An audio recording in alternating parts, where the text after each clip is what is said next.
바가지 사도신경으로 신앙 고백하심으로 3월 22일 주일낮 예배를 하나님께 드립니다. 나는 전능하신 아버지 하나님, 천지의 창조주를 믿습니다. 나는 그의 유일하신 아들, 우리 주 예수 그리스도를 믿습니다. 그는 성령으로 잉태되어 동정녀 마리아에게서 나시고 본디오 빌라도에게 고난을 받아 십자가에 못 박혀 죽으시고 장사된 지 사흘 만에 죽은 자 가운데서 다시 살아나셨으며 하늘에 오르시어 전능하신 아버지 하나님 우편에 앉아 계시다가 거기로부터 살아있는 자와 죽은 자를 심판하러 오십니다. 나는 성령을 믿으며 거룩한 공교회와 성도의 교제와 죄를 용서받는 것과 몸의 부활과 영생을 믿습니다. 아멘.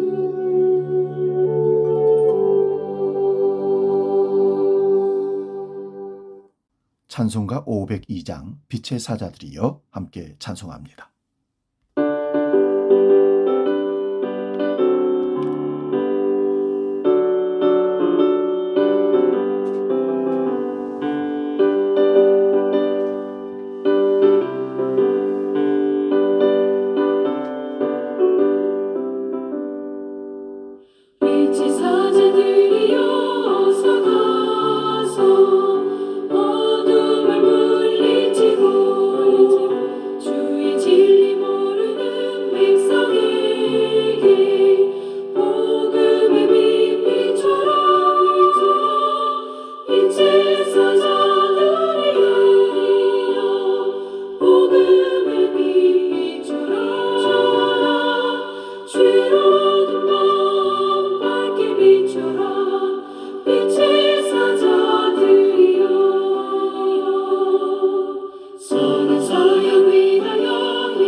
오늘 우리에게 주신 하나님 말씀은 신약성경 요한복음 20장 19절에서 23절의 말씀입니다.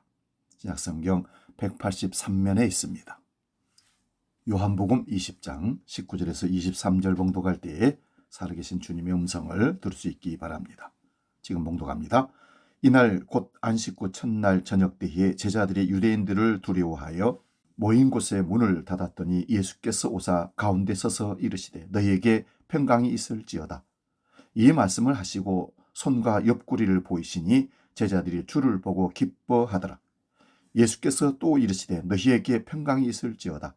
아버지께서 나를 보내신 것 같이 나도 너희를 보내노라. 이 말씀을 하시고 그들을 향하여 숨을 내쉬며 이르시되 성령을 받으라. 너희가 누구의 죄든지 사하면 사하여질 것이요 누구의 죄든지 그대로 두면 그대로 있으리라 하시니라. 아멘. 봉독한 말씀으로 교회는 종착역이 아니다, 이런 제목으로 말씀의 은혜를 나눕니다. 우리는 상처받지 않기 위해서 마음의 문을 걸어 잠급니다. 그것이 안전하다고 믿기 때문입니다. 하지만 성경의 창조 원리나 심리학은 말합니다. 고립은 안전이 아니라 서서히 죽어가는 유폐라고 말입니다. 오늘 많은 사람들이 내면의 성을 쌓고 그 안에 자신을 가둡니다. 교회에 나오면서도 사람과의 접촉을 피하고 뒷문으로 나갑니다.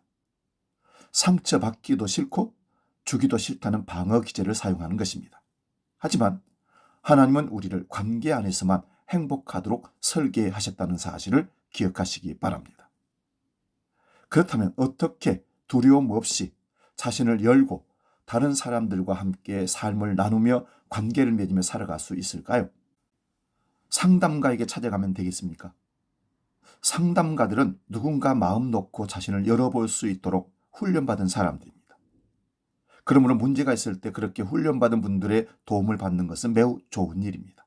하지만 상담가 외에는 내 마음을 열어보일 사람이 없다면 우리는 얼마나 딱한 사람들입니까? 실제로 우리 중 대부분이 마음 놓고 마음 열어보일 사람이 없이 살아갑니다. 배우자에게도 마음을 다 열지 못하고 사는 것이 사실입니다. 갈수록 더 많은 사람들이 각자 자신의 내면의 성을 쌓고 그 안에 자신을 감금하고 시름시름 앓고 있습니다. 우리에게 필요한 구원은 영생을 얻는 것만이 아닙니다. 그보다 먼저 이 땅에서 살아가는 동안에 받아야 할 구원이 있습니다.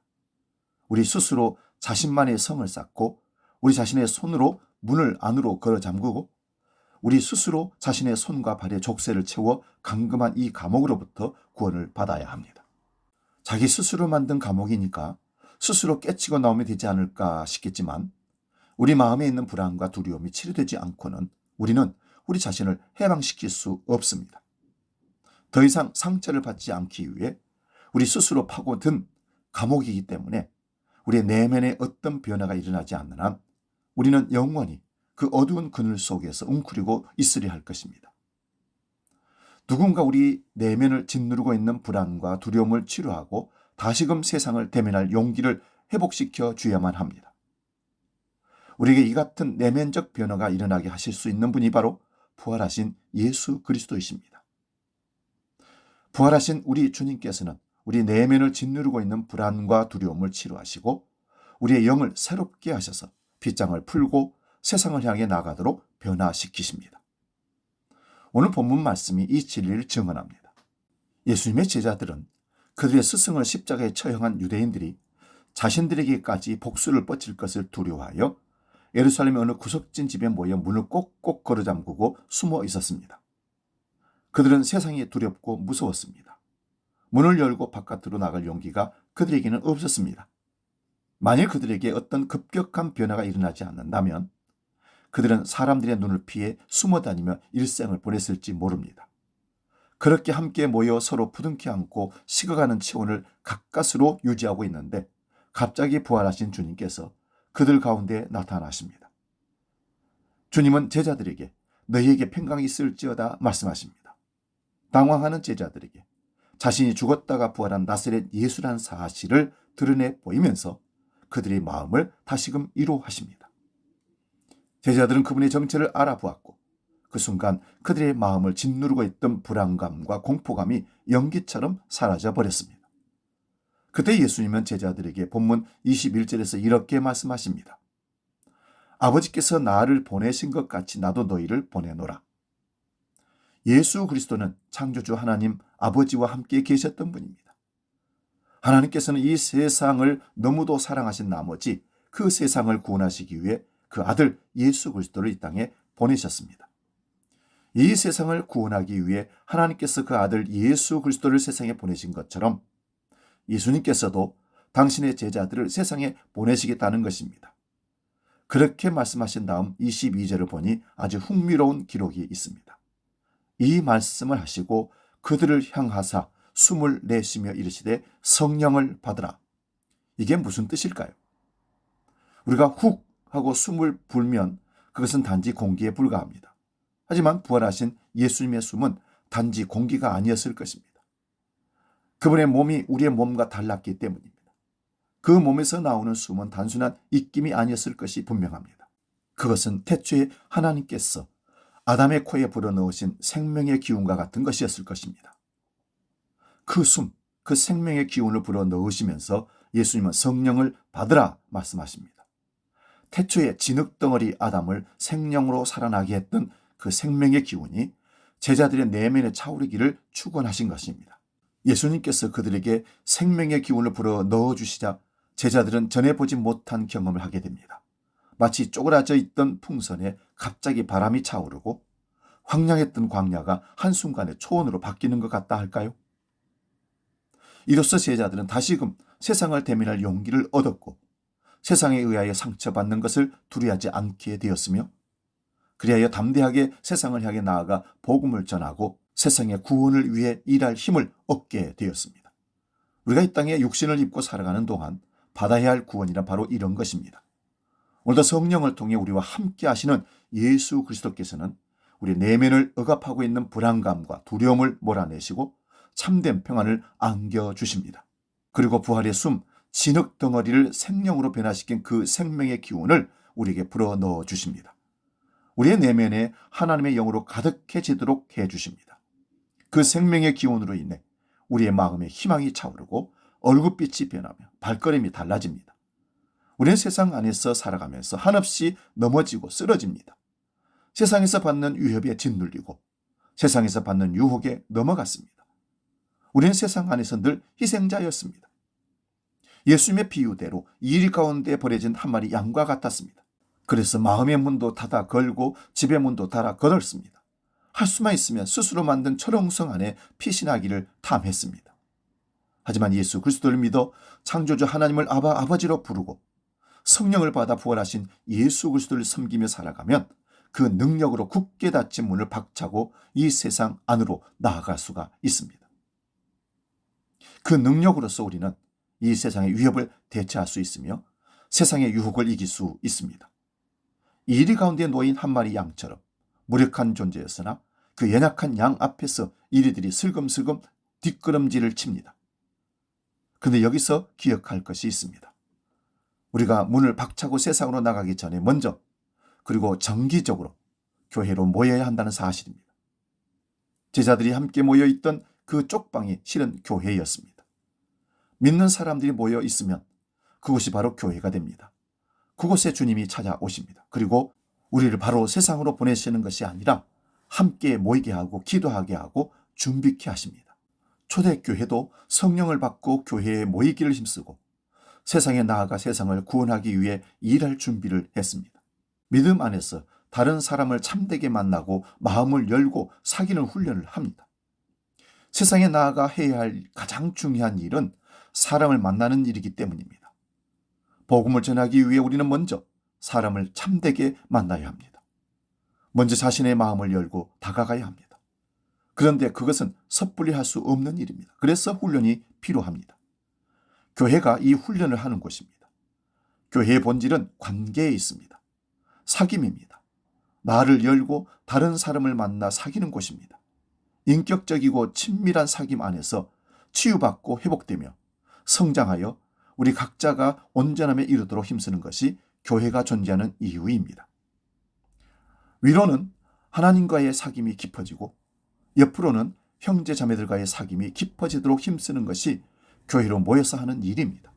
그렇게 할 때 부활하신 주님께서 우리에게 불어넣으신 생명의 기운이 우리 내면에 충일할 것이며 그 능력으로 세상에 나아가 알지 못하는 사람들에게 다가가 관계를 트고 그 관계 속에서 그들을 주님 앞으로 인도할 수 있습니다. 교회는 어느 정도 세상과 닮아 있고 또 어느 정도 세상과 다릅니다. 그것은 마치 군인들이 훈련을 받는 훈련장과 실제 전쟁터가 어느 정도는 닮아 있으며 또 어느 정도가 차이가 있다는 것과 같습니다. 실제 전쟁터와 어느 정도 닮은 점이 있어야 훈련의 효과가 있습니다. 그렇기 때문에 교회 안에서 다른 사람을 만나 마음을 열고 사귀는 훈련을 했을 때 그것이 세상에서 효력을 나타냅니다. 교회는 자신의 마음을 열고 다른 사람에게 다가가기에 어느 정도 안전한 곳이어야 합니다. 교회가 훈련장이기 때문에 거기에는 적당한 위험이 항상 존재합니다. 교회는 그런 곳이어야 하며 또한 그럴 수밖에 없습니다. 왜냐하면 교회는 나 같은 사람들이 나오는 곳이기 때문입니다. 얼마나 많은 사람들이 교회에 나오면서 나 말고는 모두가 다 성인이기를 바라는지 모릅니다. 이런 사람들은 교회에서 조금만 상처를 받아도 어쩔 줄 몰라 합니다. 영적인 수준에서 다양한 사람들이 모여 사귐을 나눈 곳이니 얼마든지 그럴 수 있습니다. 우리는 교회 안에서 상처받는 일이 완전히 사라지기를 기대할 것이 아니라 삼위일체 하나님과의 깊은 사귐을 추구하는 일에 더 많이 힘을 써야 할 줄로 믿습니다. 성령을 통해 부활하신 주님과 사귀며 살아가다 보면 다른 사람들에게서 받을 상처를 두려워하지 않을 담력을 얻게 됩니다. 주님과의 사귐을 통해 마음의 평안을 얻고 성령의 충만함을 얻을 때 우리는 웬만한 상처를 두려워하지 않고 마음을 열고 누구에게나 접근할 수 있습니다. 영적으로 성숙한 사람이 건네는 친교의 악수는 상대방에게 유압감을 주지 않습니다. 그런데 그 영적 성숙은 홀로 기도하고 수도하여 얻을 수 있는 것이 아니라 다른 사람들과 부대끼고 상처를 주고받으면서 기도하고 씨름하는 것을 통해서만 그 같은 성숙에 이를 수 있습니다. 이런 점에서 구역을 다시금 강조하지 않을 수가 없습니다. 교회 안에서 정기적으로 만나 하나님과의 사귐을 심화시키며 그 능력으로 서로를 더 깊이 알아가는 모임은 매우 중요합니다. 그렇게 하면서 자신을 열고 다른 사람을 받아들이는 훈련을 해야 하는데 구역은 가장 좋은 훈련장입니다. 그 안에는 대학이 어려운 사람이 한둘 있기 마련입니다. 집요하게 정치 얘기나 스포츠 얘기로 화제를 이끌어가는 사람도 있고 어디 가서 물건 산 얘기를 늘어놓는 사람도 있으며 한 번 말할 기회를 잡으면 멈출 줄 모르는 사람도 있습니다. 자기 고백이라고 이름 붙이고는 자랑을 늘어놓는 사람도 있으며 늘 정답만 말하고 늘 가르치기만 하려는 사람도 있고 자기의 마음을 열지 않고 다른 사람의 열린 마음을 비집고 들어가 상처를 내는 사람도 있습니다. 그런 습관은 좀처럼 고쳐지지 않습니다. 그것은 하나님의 섭리입니다. 하나님께서 그렇게 마련하신 것이라고 생각하면 됩니다. 만일 교회 안에 대학이 좋은 사람만 있다고 합시다. 그렇게 되면 아마 우리는 교회 안에 살면서 세상은 이런 곳이겠구나 하고 착각하게 될 것입니다. 혹은 교회 안에만 머물러 있고 싶어질 것입니다. 대학에 싫은 사람들이 가득한 세상으로 나아가기를 두려워하고 교회 안에서만 맴돌기 원할 것입니다. 그렇게 되면 교회가 세상의 도피처가 되고 종착역이 되어버립니다. 그것은 교회의 왜곡이고 교회의 실패입니다. 교회 안에서의 참된 사귐이 우리에게 필요한 또 하나의 중요한 이유가 있습니다. 교회 안에서 대하기 어려운 사람들 혹은 대하기 싫은 사람들을 대하다 보면 우리는 자신의 한계를 깨닫게 되고 자신에 대해 절망하게 됩니다. 바깥 사회에서는 대하기 싫은 사람은 외면하거나 피하면 그만입니다. 하지만 교회에서는 그럴 수가 없습니다. 하나님께서 내면의 음성을 통해 우리를 괴롭히십니다. 피하지 말라고, 외면하지 말라고, 힘들어도 다시 대면하라고 우리를 흔드십니다. 그 말씀에 순종할 때 우리는 우리 자신이 그렇게 대단한 존재가 아님을, 아니 아주 초라한 죄인에 불과함을 자각하게 되고 인정하게 됩니다. 그로 인해 우리는 더 자주 무릎을 꿇게 되고 더 깊이 하나님을 찾게 됩니다. 그렇게 하여 우리는 점점 변화해 갑니다. 그것이 우리가 교회 안에서 받을 영적 훈련입니다. 믿는 우리에게 있어서 종착역은 교회가 아님을 꼭 기억하시기 바랍니다. 교회 바깥 세상을 향해 끊임없이 나아가야 합니다. 예수님께서는 우리 믿는 사람들이 도피성을 만들어 놓고 죄 많은 이 세상은 내 집 아닌데라는 찬송을 불러가며 함께 모여있기를 원치 않으십니다. 죄 많은 이 세상은 내 집이 아니네 라는 말은 진리의 반쪽만 담고 있습니다. 우리 영원한 집은 죄 많은 이 세상이 아니라 하나님의 품입니다. 하지만 하나님의 품에 이르기 전 우리 믿는 사람들은 하나님이 이러셨고 또한 예수님이 그러셨던 것처럼 죄 많은 이 세상을 품어 안고 이 세상을 구원하기 위해 세상 속으로 나아가야 합니다. 이 세상을 어떻게 구원합니까? 한 사람 한 사람을 예수 그리스도 앞으로 인도함으로 그 일을 할 수 있습니다. 이것을 우리는 전도라고 부릅니다. 뿐만 아니라 이 땅의 생명과 인류가 좀 더 행복하게 살 수 있는 세상이 되게 하기 위해 헌신함으로 이 세상을 구원하는 일에 참여할 수가 있습니다. 이것을 선교라고 부릅니다. 우리가 이 세상 전체를 한꺼번에 구원할 수는 없습니다. 변화는 한 번에 한 사람씩, 한 뼘씩 서서히 일어나는 과정입니다. 예수님도 이처럼 작은 시작을 통해 하나님의 일을 이루셨습니다. 우리는 교회 안의 관계를 통해 얻은 힘으로 세상에 나아가야 합니다. 교회는 성도 간의 사귐을 연습하고 훈련하는 소중한 장소임을 기억하십시다. 특히 대하기 어려운 사람과의 만남을 성장의 기회로 삼아야 합니다. 이 훈련이 되어야 세상 어디서든 누구에게나 마음을 열 수 있습니다. 복음을 전하고 세상을 섬기려면 먼저 상대를 향해 마음을 열어야 합니다. 마음을 여는 삶은 타인을 위한 것이자 나를 위한 행복한 선택입니다. 자신만의 성벽을 쌓고 숨는 것은 결코 안전하지도 희망적이지도 않습니다. 진정한 안전지대는 역설적이게도 성 밖 세상의 한복판에 있습니다. 홀로 서면 연약한 양 같으나 하나님의 영이 함께하면 안전합니다. 세상 속에서 사랑을 전하고 섬길 때 인생은 참된 의미로 채워집니다. 상처가 두려운 마음과 집에 문을 닫고 고립되어 있지는 않습니까? 부활하신 주님은 우리가 만든 감옥을 깨고 나오기를 원하십니다. 세상은 전쟁 같아 보이지만 하나님과 함께라면 가장 안전한 곳입니다. 교회에서 하나님만 만나고 사람을 피하는 것은 반쪽 신앙입니다. 기독교 신앙의 본질 안에는 결코 홀로의 종교가 존재하지 않습니다. 사람과 얽히고 부딪히는 수고가 있어야 하나님도 깊이 만날 수 있습니다. 영적 성장은 타인과 관계를 맺으며 함께 어우러질 때 일어납니다. 서로에게 진정한 영적 친구가 되어주는 거룩한 책임에 힘써야 합니다. 세상은 각자의 성벽에 갇혀 고독하게 죽어가는 위험하고 외로운 곳입니다. 우리는 그들에게 다가가 참된 친구가 되어주고 주님께로 인도해야 합니다. 하나님은 교회가 아니라 바로 이 세상을 이토록 사랑하시기 때문입니다. 교회 안에만 안주하지 말고 하나님이 사랑하신 세상을 향해 나아갑시다. 세상 속에서 하나님의 뜻을 실천할 때 비로소 사명을 완수할 수 있습니다. 이 사명을 다할 때 우리도 예수님처럼 다 이루었다는 축복을 누리게 됩니다. 이 땅에 태어나 다 이루고 가는 인생, 이보다 더 큰 행복과 이보다 더 큰 축복이 어디 있겠습니까? 이 축복이 저와 여러분 모두에게 이루어지기를 간절히 기원합니다. 이 시간 복음 찬양 파송의 노래 함께 찬양하고 기도하고 마치겠습니다.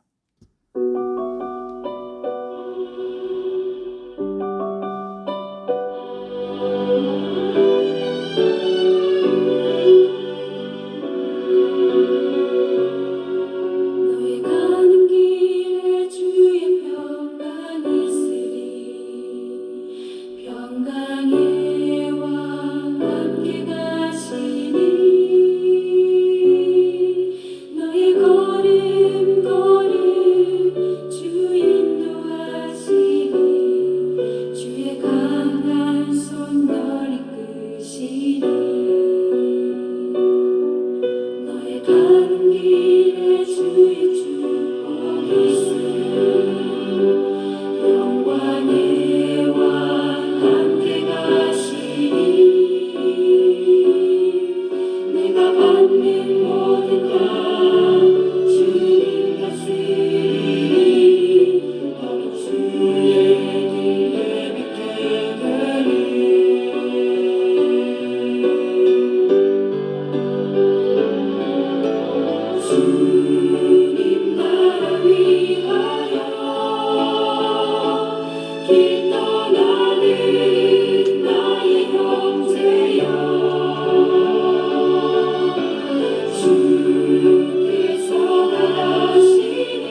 길 떠나는 나의 형제여, 주께서 가시니 너는 가라. 주의 이름으로 거칠은 광야 위에 꽃이 피어나고, 세상은 내 안에서 주님의 영광 보리라. 강하고 담대하라. 세상이 이기신 주님 함께 너와 동행하시며 내게 새 힘을 주시리.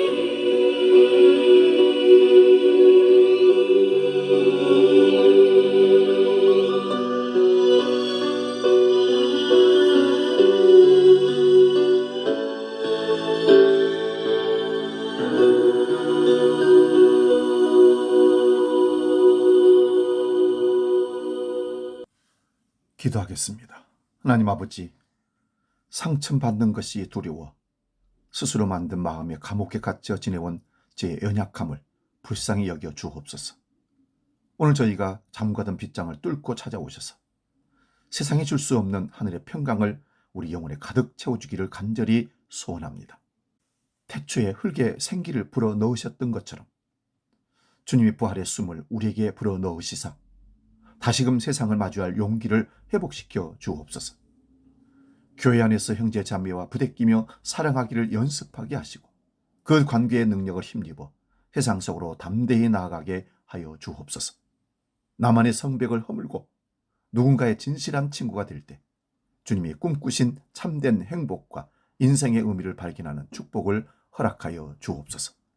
우리를 사랑하셔서 이 세상에 보내신 예수 그리스도의 이름으로 기도하옵나이다. 아멘. 이제는 길이요 진리요 생명이신 우리 주 예수 그리스도의 은혜와 아버지 하나님의 크고 놀라우신 사랑하심과 성령님의 감동 교제 역사 충만케 하심이 교회가 종착역이 아니라 세상으로 나가는 전진기지임을, 훈련장임을 깨닫고 열심히 훈련하고 준비하여 세상에 나가 주의 복음 전하기로 결단하며 나아가는 모든 믿음의 권속들 머리 위에 지금부터 영원히 함께 하시기를 간절히 축원하옵나이다. 아멘.